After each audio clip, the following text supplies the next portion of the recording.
अल्लाह की रज़ा दुखी इंसानियत की खिदमत में है।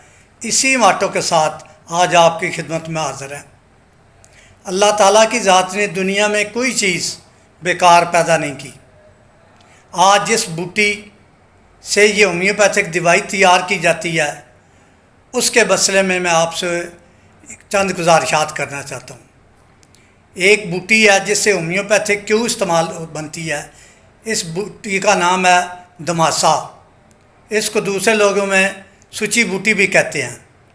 कैंसर के वो मरीज़ जो डॉक्टर ने लाइलाज करके आपको कहा जिसको घर में ले जाएं, इसकी खिदमत कर लें, उसके लिए ये खुदा की एक बहुत बड़ी नेमत है। होम्योपैथिक में ये क्यों ताकत में ले लें, सूची बूटी या दमासा के नाम से मिलेगी और जिसको इस्तेमाल करें बच्ची